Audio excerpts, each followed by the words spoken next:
സംസ്ഥാനത്ത് വീണ്ടും കാലവർഷം കനക്കുന്നു. 11 ജില്ലകളിൽ നാളെ ഓറഞ്ച് അലർട്ടാണ്. കാസർഗോഡ്, വയനാട്, എറണാകുളം ജില്ലകളിൽ നാളെ പ്രൊഫഷണൽ കോളേജുകൾ ഉൾപ്പെടെ എല്ലാ വിദ്യാഭ്യാസ സ്ഥാപനങ്ങൾക്കും അവധി പ്രഖ്യാപിച്ചു. അടുത്ത 3 ദിവസം ശക്തമായ മഴ തുടരുമെന്നാണ് കേന്ദ്ര കാലാവസ്ഥാ വകുപ്പ് മുന്നറിയിപ്പ് നൽകുന്നത്.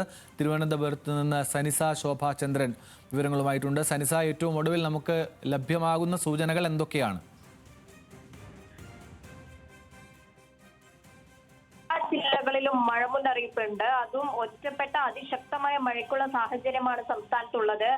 വയനാട്, എറണാകുളം, കാസർഗോഡ് ജില്ലകളിൽ ഓറഞ്ച് അലർട്ട് പ്രഖ്യാപിച്ച സാഹചര്യത്തിൽ നാളെ കാസർഗോഡ് ജില്ലയിൽ ഓറഞ്ച് അലർട്ടാണ്. ഈ വയനാട്, എറണാകുളം ജില്ലകളിൽ ഇന്നും ഓറഞ്ച് അലർട്ട് നിലനിൽക്കുന്ന ഒരു സാഹചര്യമാണ്. അതുകൊണ്ട് തന്നെ പ്രൊഫഷണൽ കോളേജ് ഉൾപ്പെടെയുള്ള വിദ്യാഭ്യാസ സ്ഥാപനങ്ങൾക്ക് അവധി പ്രഖ്യാപിച്ചിട്ടുണ്ട്. ഇന്ന് കണ്ണൂർ, വയനാട്, കോഴിക്കോട്, ഇടുക്കി, എറണാകുളം ജില്ലകളിൽ ഓറഞ്ച് അലർട്ടും ബാക്കി ജില്ലകളിൽ യെല്ലോ അലർട്ടുമാണ്.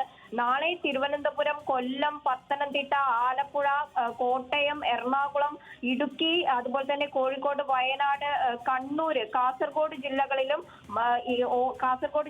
ഓറഞ്ച് അലർട്ടും മറ്റു ജില്ലകളിൽ യെല്ലോ അലർട്ടുമാണ്. മറ്റന്നാളും ഓറഞ്ച് അലർട്ടും യെല്ലോ അലർട്ടും തുടരുന്ന ഒരു സാഹചര്യം തന്നെയാണ് സംസ്ഥാനത്തുള്ളത്.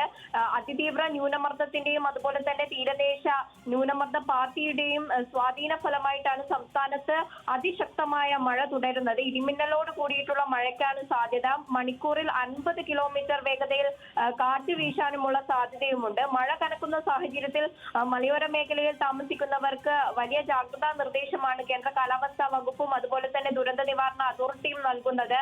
കടലാക്രമണവും ഉയർന്ന തിരമാലയും ഉള്ള സാഹചര്യത്തിൽ കേരള, കർണാടക, ലക്ഷദ്വീപ് തീരങ്ങളിൽ മത്സ്യബന്ധനത്തിന് വിലക്കും ഏർപ്പെടുത്തിയിട്ടുണ്ട്. ഇത്തരത്തിൽ മഴ കനക്കുന്നത് കൊണ്ട് തന്നെ മലയോര മേഖലയിൽ, പ്രത്യേകിച്ചും വയനാട്, എറണാകുളം, കാസർഗോഡ് ജില്ലകളിലെ മലയോര മേഖലയിൽ അതുപോലെ തന്നെ താഴ്ന്ന പ്രദേശങ്ങളിൽ വെള്ളക്കെട്ടൊക്കെ രൂപപ്പെടാനുള്ള സാഹചര്യമുണ്ട്.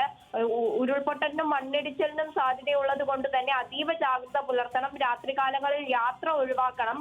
മഴ കനക്കുന്ന സാഹചര്യത്തിൽ ഡാമുകളിലും നദികളിലുമൊക്കെ ജലനിരപ്പ് ഉയരാനുള്ള സാധ്യതയുമുണ്ട്. അതുകൊണ്ട് അതിന് അടുത്തായിട്ട് താമസിക്കുന്നവരും ജാഗ്രത പാലിക്കണം എന്ന നിർദ്ദേശമാണ് ഇപ്പോൾ വരുന്നത്. ആനന്ദ്.